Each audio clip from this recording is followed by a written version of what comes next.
শুভ সন্ধ্যা বন্ধুরা।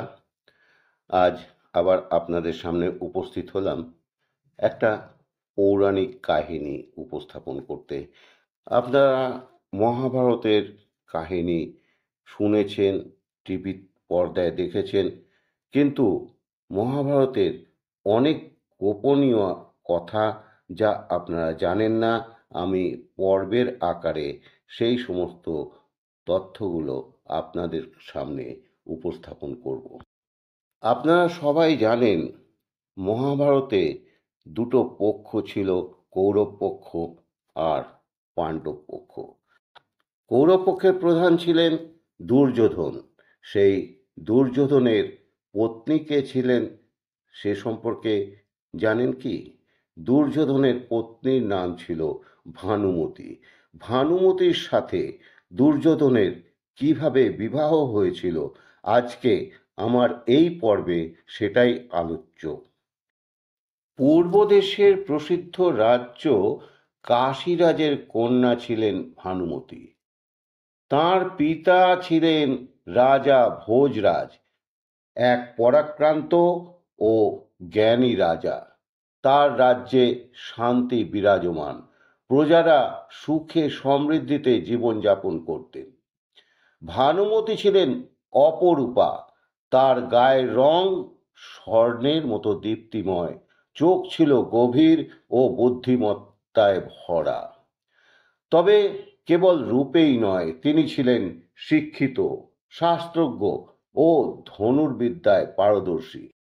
ভানুমতি এমনকি মল্লযুদ্ধ, কুস্তি, গদাযুদ্ধেও পারদর্শিনী ছিলেন।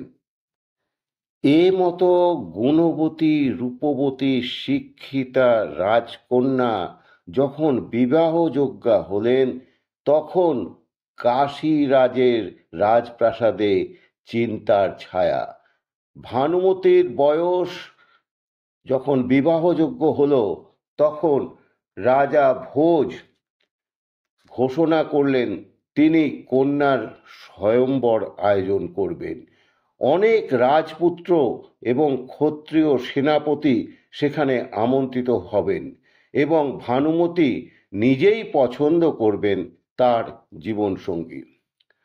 তবে এই ঘোষণায় সব থেকে ক্ষুব্ধ হল এক ব্যক্তি, হস্তিনাপুরের যুবরাজ দুর্যোধন। দুর্যোধন জানত কাশীর রাজকন্যার সাথে বিবাহ হলে তার রাজ্য শক্তি বহু গুণ বৃদ্ধি পাবে। তার বাবা ধৃতরাষ্ট্র রাজা হলেও কৌরবদের প্রতি বহুজনের বিরূপ মনোভাব ছিল। ভানুমতির সাথে বিবাহ হলে কাশীরাজের সমর্থন পাওয়া যাবে, যা ভবিষ্যতের জন্য কৌশলগতভাবে অত্যন্ত গুরুত্বপূর্ণ। কিন্তু স্বয়ম্বর, দুর্যোধন এতে সম্মানিত বোধ করলেন না। তিনি ভাবলেন, আমি মহারাজ ধৃতরাষ্ট্রের পুত্র, হস্তিনাপুরের উত্তরাধিকারী।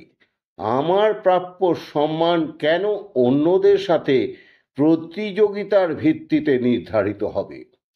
অতএব দুর্যোধন তার প্রিয় মিত্র কর্ণের কাছে গেলেন এবং বললেন, আমরা এই অপমান সহ্য করব না। কাশীরাজকে শিক্ষা দিতে হবে যে হস্তিনাপুরের যুবরাজকে প্রত্যাখ্যান করার অধিকার কারো নেই। কর্ণ মৃদু হেসে বললেন, আমি তোমার সাথে আছি সখা। কাশীরাজ্যে স্বয়ংবর শুরু হলো। রাজপ্রাসাদ অলঙ্কৃত, হাজারো প্রদীপের আলোয় ঝলমল করছিল।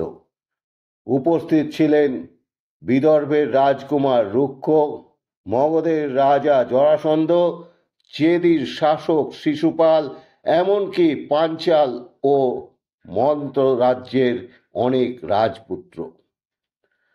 ভানুমতি সভায় প্রবেশ করলেন ধীর পায়ে। তিনি প্রতিটি রাজপুত্রকে পর্যবেক্ষণ করছিলেন।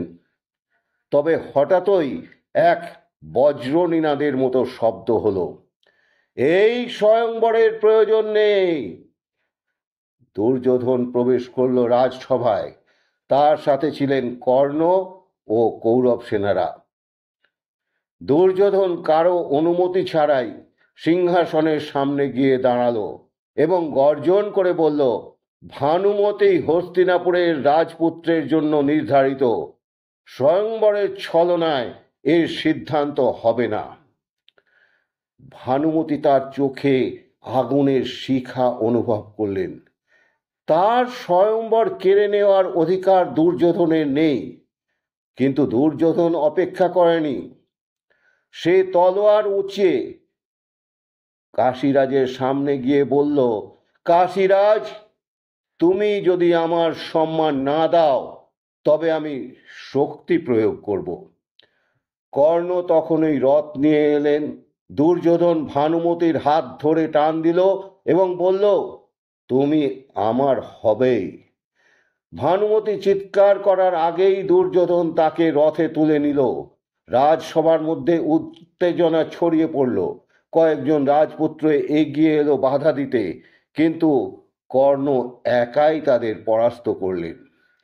এভাবে হস্তিনাপুরের রাজপুত্র কাশীরাজ্যের রাজকন্যাকে অপহরণ করল, আর রাজসভার কেউ কিছু করতে পারলেন না। দুর্যোধন যখন হস্তিনাপুরে ফিরে এলেন তখন তার মা গান্ধারী তাদের আশীর্বাদ করলেন, কিন্তু বিদুর ও কিছু প্রবীণ সভাসদ এই পদ্ধতিকে নিন্দা করলেন। ভানুমতি ক্রোধে ফুঁসছিল, কিন্তু দুর্যোধন আত্মবিশ্বাসী কণ্ঠে বলল, ভানুমতি, আমি তোমাকে ভালোবাসি, আমি তোমার যোগ্য এবং তোমার রক্ষা করব। তুমি যদি আমাকে সত্যিকারের স্বামী হিসেবে গ্রহণ না করো তবে আমি নিজেই মৃত্যুবরণ করব। ভানুমতি কিছু বললেন না। দিন কেটে গেল। অবশেষে রাজগুরু কৃষ্ণদ্বৈপায়ন ব্যাসদেব এসে বললেন, ভানুমতি, তুমি যদি দুর্যোধনকে গ্রহণ করতে চাও তবে এই বিবাহ হতে পারে, তবে যদি না চাও তুমি স্বাধীন।